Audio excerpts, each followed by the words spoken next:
Dito na naman tayo sa another episode ng ating vlogs, Badong Aratiles po. Pag-uusapan natin, no, ito po, habang ang buong mundo ay kung ano-ano pong ginagawang paraan ng bawat bansa para po makatugon dito po sa crisis na dulot po ng digmaan sa pagitan ng Iran, USA at Israel. Ang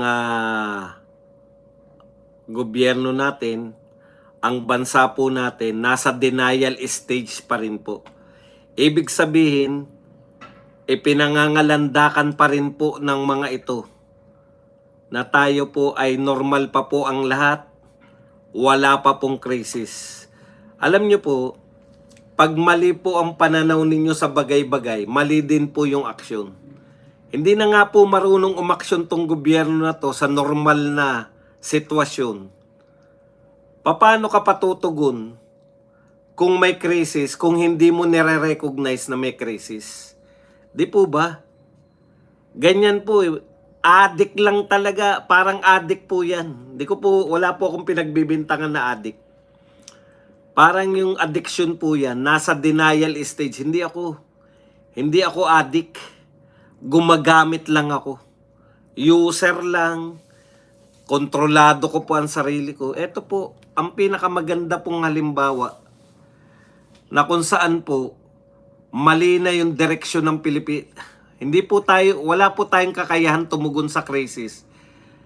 Kasi hindi po natin nire-recognize na nasa krisis na po tayo. Yan po ang katotohanan. Damay-damay na po ang lahat. Lahat po ng sektor natin. Kaya isa lang po yung mindset eh. Isa lang po yung mindset ng gobyerno. Hindi po, ngayon po, dahil ang sitwasyon po ngayon, nagbanta eto, update natin, no? Ano na yung nangyayari ngayon sa gera, di ba? Yung banta po ni Donald Trump na pasasabugin niya yung mga planta ng langis ng Iran, tigil. Kaya po tumaas, expected po na tataas ngayon yung stocks ng US. Okay? So, strike postponement, ito po yung mga development dyan po sa digmaan. Diplomatic developments, strike postponement, US President Donald Trump. Ayan po, na hindi po muna 5 araw magpapahinga po sa atake sa hindi naman po pahinga sa atake, yung Iranian power plants. Kasi yun yung tinatarget na eh. Okay.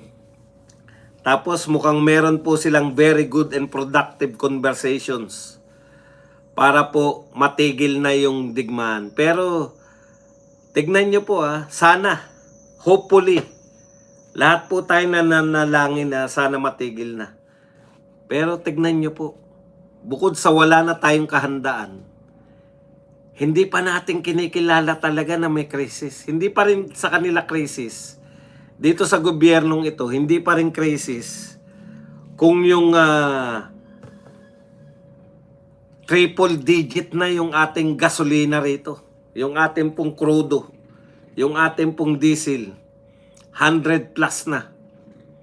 Hindi pa rin sa kanila krisis yan. Normalidad pa rin. Okay, kung hindi pa po krisis yan sa inyo, yung nagtaas na po yung presyo ng mga gasolina, yung mga chopper po yung humihingi ng dagdag na taas na presyo ng pamasahe, eto po, apektado na po yung piso natin. Naabot po natin, nung nagsara po yung piso kanina, inabot po natin yung pinakamataas o pinakamababang halaga ng piso. Pinakamababang halaga po ng piso, 60.3. So, eto na po ang pinakamababang halaga ng piso sa kasaysayan ng Pilipinas. O sa kasaysayan ng piso sa Pilipinas. No? Tapos, wala tayong naririnig. Ano yung gagawin ng Central Bank? Ano yung ginagawa ng... Ngayon po, Kasi nabasa ko ron, nung binabasa ko po yung pagbagsak ng piso ulit, inabot niya na naman ulit ngayong araw, yung pinakamababang piso ulit. Nabasa ko po ron, habang binabasa ko yung balita, bagsak din po yung stock market natin. Putya, kaya tinanong ko po, gaano kalaki yung binagsak ng stock market buhat po nung nagsimula to. So, mahirap to sa AI kasi walang dapat bibigyan mo siya ng buhat po ng napatay ng US at Israel yung leader ng Iran, si Khamenei. Ang laki po, ito po Jollibee, 17% ang bagsak. 17%. Ang laki po nun. Tapos BDO, 11%. SM, 10%. Mag-11% na kasi 10.9% eh. PLDT, 7%. Ayala at iba pa. Jollibee po, may pinakamalaking porsyento ng binagsak na stocks. Alam niyo po ba kung magkano yan? Kung magkano po ang nawala sa Jollibee at sa SM, pero ang pinakamalaki pong nalugi in billions, SM. Alam niyo po kung magkano po ang nalugi nila sa pera na? Kasi mahirap yung porsyento, magkukwenta ka pa magkano ba yung Jollibee. Ito po sa pera na. Ang Jollibee po, mula po nung napatay yung Iranian leader nila, nalugi na po yung Jollibee, bumagsak na po yung kanilang stocks ng 18%. Magkano po ang inabot sa piso? So, ang Jollibee po ay nalugi po ng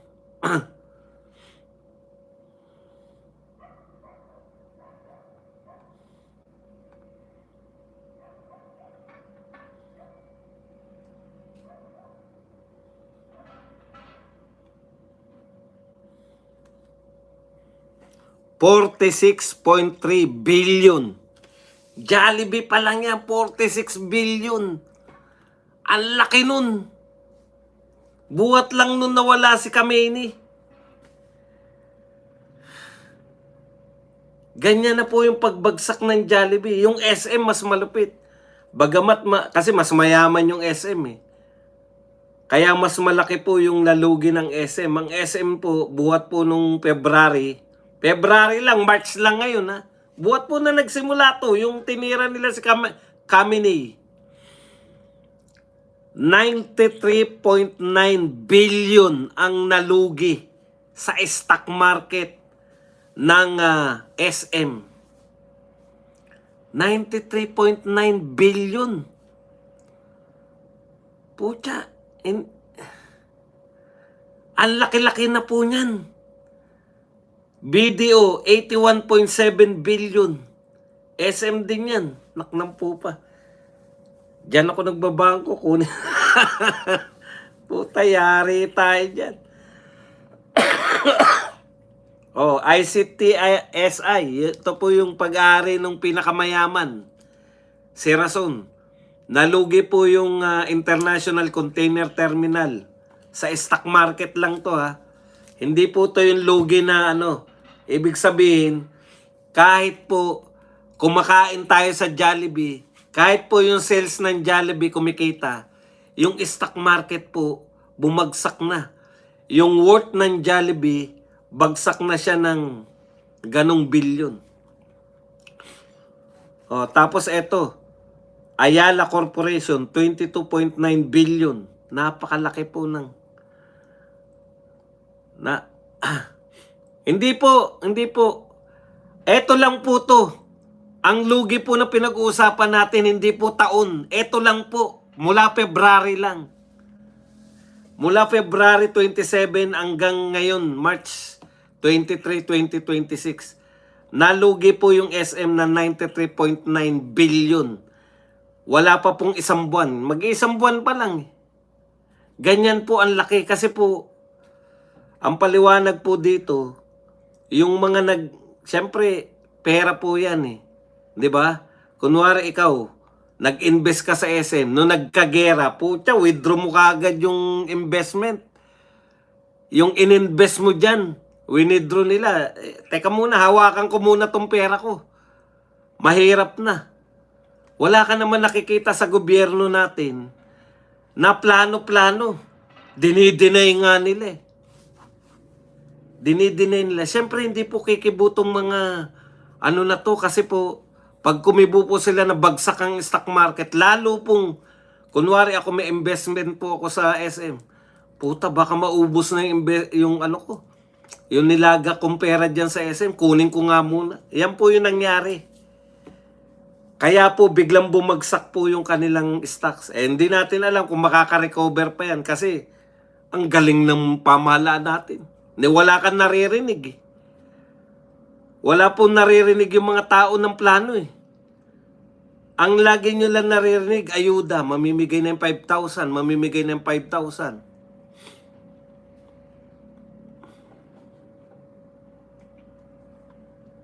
Grabe po, hindi po to simple. Ang laki po ng pagkalugi na to. Biruin nyo yun, ang Jollibee. Magkano yung Jollibee? Pucha. Ang nalugi nila ngayon, 46 billion. SM, ang laki. Magwa 100 billion. Billion po ang lugi ha. Wala pa pong isang buwan yan. Yung gera na yan.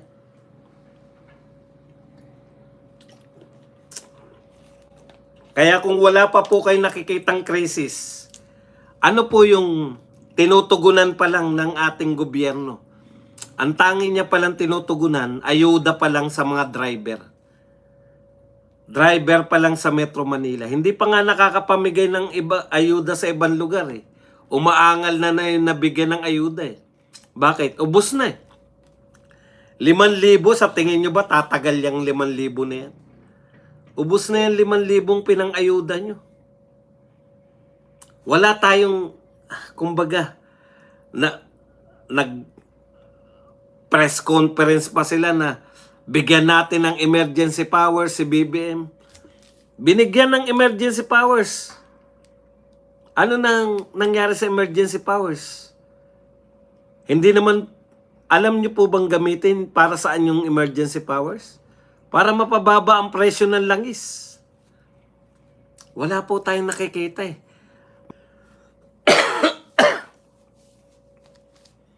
Hindi nyo po pwedeng sabihin lang na wala tayong magagawa. Lagi na lang walang magagawa.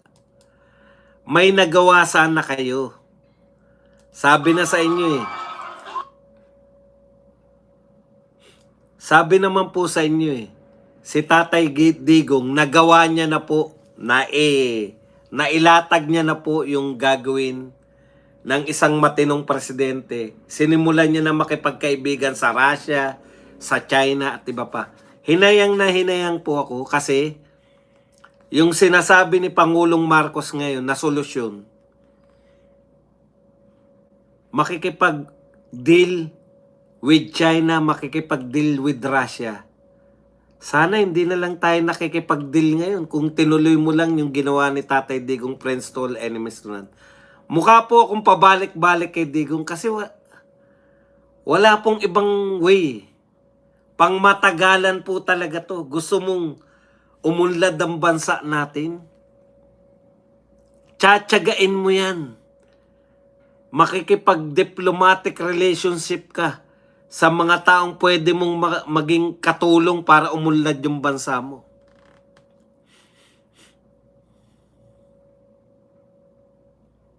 Ngayon po, kahit 2 milyon mahigit ang tao ng Pilipino dyan, mga Pilipino dyan sa Middle East, kahit nagbobombahan po sila, binobombahan po sila ng mga wala pong kasiguruduhan ng buhay nila.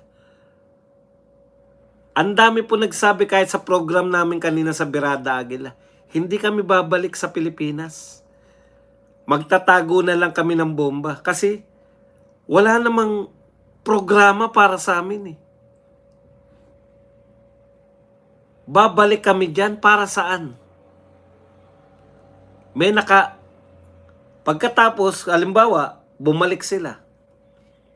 Naging payapa na ulit, mag-a-apply na naman sila. Pagsasapalaran na po nila ang buhay nila. Yan po ang consensus. Marami sa inyo. Lahat tayo may kamag-anak sa abroad. Pagsasapalaran na nila yung kanilang buhay dun. Kaysa bumalik dito na walang naghihintay na trabaho, wala lang. Mabubwisit pa sila dahil panay korupsyon, walang kalutasan yung korupsyon, panay propaganda, panay politika.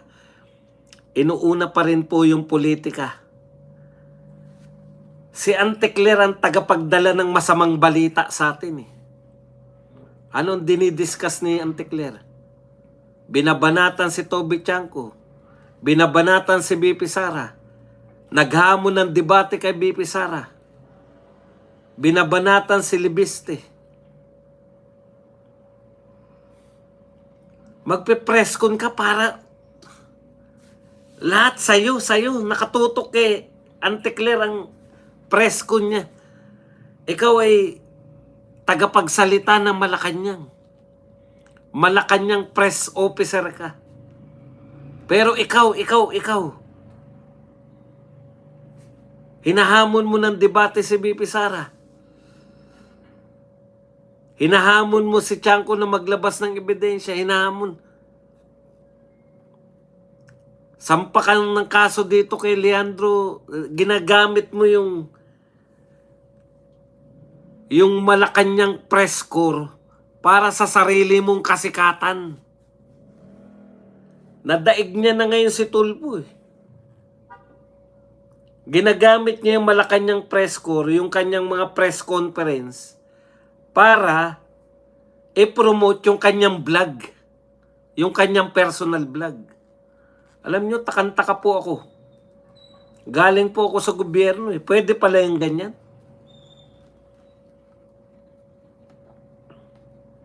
Double compensation. Nagtatrabaho ka na sa Malacanang, pasweldo ka na ng Malacanang, yusik ang sweldo mo, tapos vlogger ka pa rin at the same time.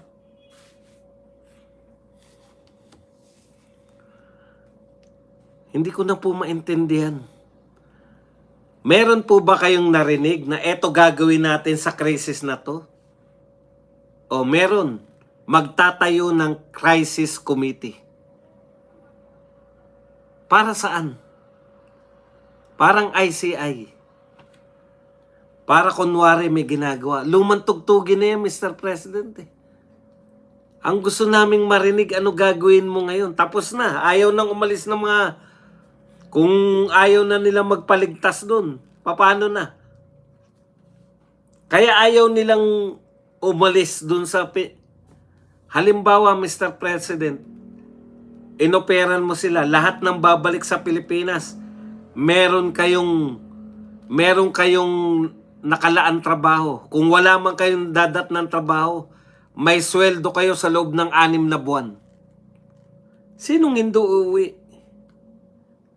Hindi ba? Sinong gusto na nagtatago sa mga bomba? Wala pong may gusto nun, Mr. President. Gusto nilang umuwi, gusto nilang maging ligtas.